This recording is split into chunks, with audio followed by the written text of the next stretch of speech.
मैं हूं शीतला तिवारी। दोस्तों 25 नवंबर को बुलडोजर चलना था अनुराग यादव के हत्यारों के घर पर, लेकिन 25 नवंबर को टल गया। यानी टलने का मतलब यह है कि लालता यादव की पत्नी इंद्रावती ने जो है याचिका दायर की थी और उसने कहा था कि बुलडोजर जो है वो न चले, इसलिए उसको सुनवाई के लिए जो डेट थी वह जो है टाल दी गई थी। वह 28 नवंबर को हो गई थी, यानी 3 दिन का समय दिया गया था कि 28 नवंबर को बुलडोजर चलेगा।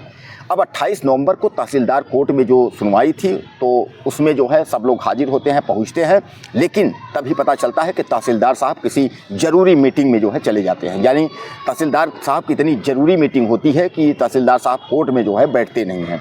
अब 28 तारीख यानी 28 नवंबर से जो है अब डेट जो है बढ़ा करके 2 दिसंबर हो जाती है।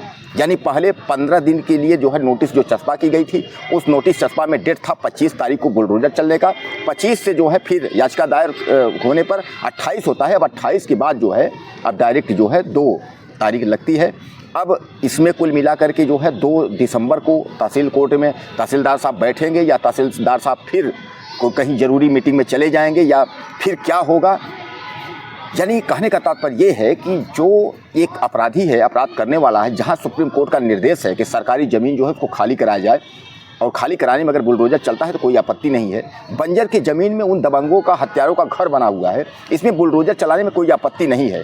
लेकिन याचिका दायर करने पर जो है 25 तारीख से 28 तारीख, अब 28 तारीख से जो है कोर्ट यानी तहसीलदार साहब नहीं बैठे तो तहसीलदार जी के गायब होने से जो है अब 28 से जो है 2 तारीख लग जाती है। अवती लालता यादव की पत्नी ने एक याचिका दाखिल की, वह तहसील कोर्ट में, और उसने यह कहा कि बुलडोजर चलने पर उसने आपत्ति जाहिर की। जो 25 तारीख को बुलडोजर चलना था उस पर उसने आपत्ति लगाई।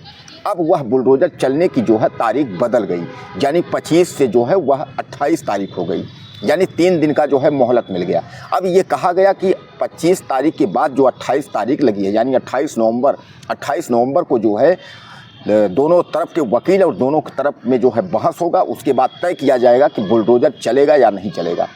तो आपको मैं बता दूं कि न्यायालय यानी जो तहसीलदार साहब हैं, तहसीलदार के कोर्ट में याचिका दायर थी और इनको जो है 28 तारीख को क्लियर करना था कि बुलडोजर चलेगा कि नहीं चलेगा। लेकिन 28 तारीख को तहसीलदार साहब जो है वो गायब हो गए। तहसीलदार जो है ज़रूरी किसी मीटिंग में चले गए। तहसीलदार साहब कहाँ फरार हो गए, कहाँ गायब हो गए, यह पता नहीं। जैसा कि आप जानते हैं अनुराग यादव की जो पूरा स्टोरी है, यानी अनुराग यादव का जो पूरा मामला है, यह पूरे देश और दुनिया में छाया हुआ था।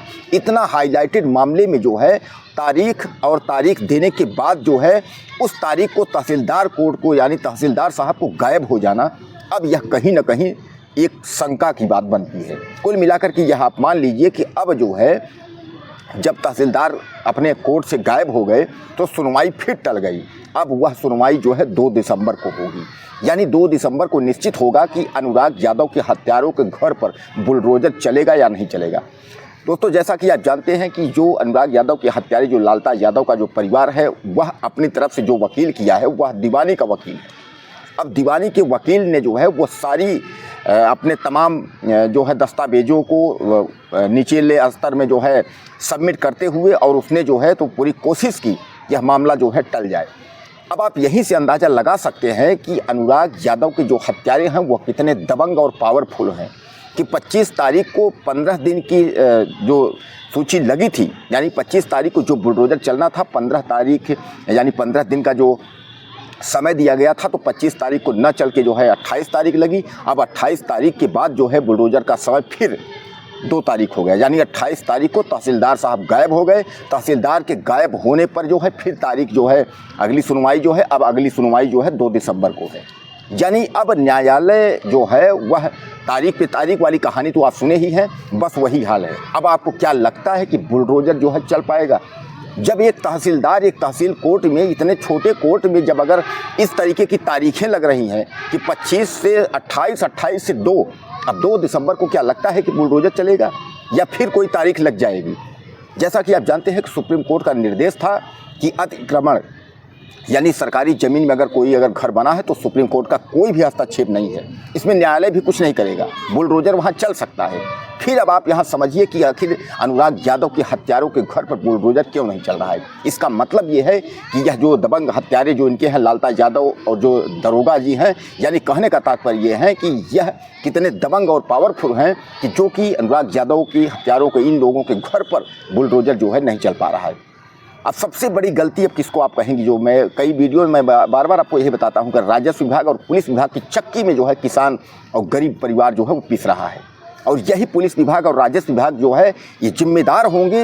और मैं आपको बताऊं कि 100% में जो है 40 से 50% यह जिम्मेदार हैं, राजस्व और पुलिस विभाग ये जो भी हो रही हैं। क्योंकि जब भी कोई मामला फंसता है, न उसमें न्यायालय देखता है, न राजस्व देखता है, न पुलिस देखता है, कोई मतलब नहीं है। अब आप समझ लीजिए कि फिर तारीख जो है वो बदल गई है, यानी 2 दिसंबर को अब सुनवाई होगी। अब सुनवाई होने के बाद उसमें जो है फैसला होगा कि बुलडोजर चलेगा कि नहीं चलेगा। यानी 25 तारीख से 28 तारीख, अब 28 तारीख से 2 तारीख, अब 2 तारीख के बाद यानी 2 तारीख को जो है दोनों पक्ष को वहाँ हाजिर होना होगा। उसके बाद सुनवाई होगी। अब उसके बाद तय होगा कि बुलडोजर चलेगा कि नहीं चलेगा। अब आप समझ लीजिए कि वहाँ क्या अब दिक्कत पड़ रही है जो कि बुलडोजर नहीं चल पा रहे हैं। अब आप समझ लीजिए, जबकि वह सरकारी ज़मीन बंजर की भूमि है, जिस भूमि में इन दबंगों का मकान बना हुआ है। ये जो हत्यारे हैं अनुराग यादव, इनका जो मकान है वह बंजर की भूमि में है।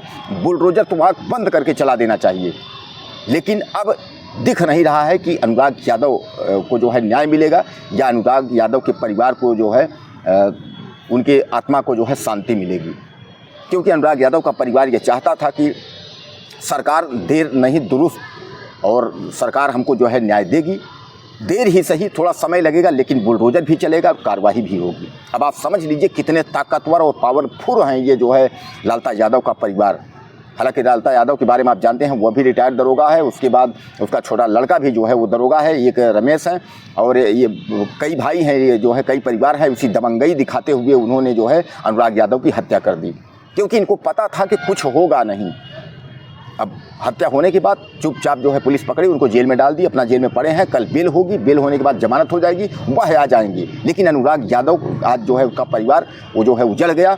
अनुराग यादव एक चिराग था, जो कि लड़का जो है वो 17 साल को, उसको क्या मतलब ज़मीन जायदाद, उसको क्या पता, इतना जो है उसकी जो है हत्या कर दी है। लेकिन जलन बस जो है इन लोगों ने हत्या कर दी, क्योंकि वह ताइक्वांडो, वह खिलाड़ी था, तो इन लोगों को पता था कि आज नहीं कल वह देश प्रदेश का नाम रोशन करेगा, इसलिए उसकी जो है हत्या कर दी है। ज़मीन तो एक बहाना था, 40 साल से मुकदमा चल रहा था, वह तो एक बहाना था। लेकिन सबसे शर्मिंदगी बात उस तहसीलदार के लिए है कि जिस कोर्ट में जो है यह मामला था, और 25 तारीख की बात जो है 28 तारीख लगा था, 28 तारीख को दोनों पक्षों को हाजिर होना था, उसमें सुनवाई कर देना था। जब इसमें क्या होना है, बुलडोजर चलना है, कार्रवाई, तो उसके बाद फिर तहसीलदार साहब, इतनी ज़रूरी मीटिंग थी कि उन्होंने जो है 2 लाइन सुनने में और उसके बाद उनको फाइनल करने में जो है उनकी मीटिंग, अर्जेंट मीटिंग थी, वो गायब हो गए। इसका मतलब आप समझ लीजिए कि सिस्टम में कहीं ना कहीं कुछ चल रहा है कि इसको तारीख लगाओ, 2 तारीख लगाओ, फिर इसके बाद फिर देखेंगे, तारीख पे तारीख करते रहेंगे। ये है हमारे भारत की न्यायपालिका और ये है व्यवस्था, जिसके लिए आप चिल्ला रहे हैं न्याय मिलेगा, न्याय मिलेगा, न्याय मिलेगा। क्या लगता है आपको अनुराग यादव के परिवार को न्याय मिलेगा इस तरीके से, जिस तरीके से यह लोग कर रहे हैं? तो दोस्तों अब जो है फिर 28 के बाद 2 दिसंबर लगा हुआ है। अब 2 दिसंबर जो है देखना है कि 2 दिसंबर को अब क्या होता है।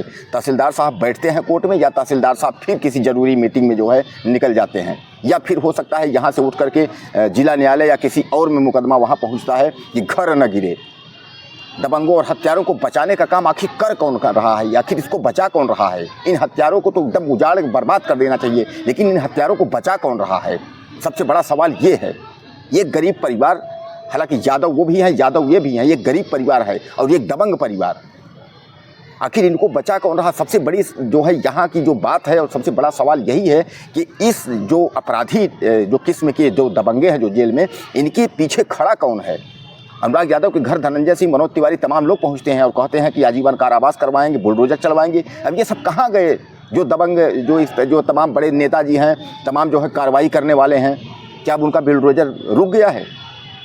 दोस्तों कहीं न कहीं योगी आदित्यनाथ के कानून व्यवस्था पर अब सवाल उठ रहा है, क्योंकि तमाम जो हत्याएं हो रही हैं इस पर जो है अनुराग यादव वाले मामले सहित जो है तमाम जो प्रदेश के कई मामले ऐसे हैं जिन पर योगी आदित्यनाथ की सरकार जो है फंसती नज़र आ रही है और लोग यह समझ रहे हैं। खैर दोस्तों, आप सुरक्षित रहिए, अपना ख्याल रखिए और आप मुझे ज़्यादा से ज़्यादा मैसेज करिएगा कि 2 दिसंबर को क्या होगा। आपको लगता है कि 2 दिसंबर को बुलडोजर चलेगा, तहसीलदार साहब बैठेंगे, या 2 दिसंबर को जो है फिर किसी और न्यायालय में या कुछ और कहानी होगी, हमें आप ज़्यादा से ज़्यादा मैसेज करिएगा। अपनी राय आप मुझे ज़रूर दीजिएगा और आप कहाँ से हैं, अपना नाम और अपना गांव ये मैसेज करना ना भूलिएगा, ताकि हमको पता चल सके कि आप वीडियो हमारा कहाँ से देख रहे हैं। और चैनल को सब्सक्राइब करते रहिए, हमारे जो है ज़्यादा से ज़्यादा परिवार में हमारे आप शामिल होइए, यूट्यूब परिवार में। और अगले वीडियो में फिर मिलते हैं। नमस्कार।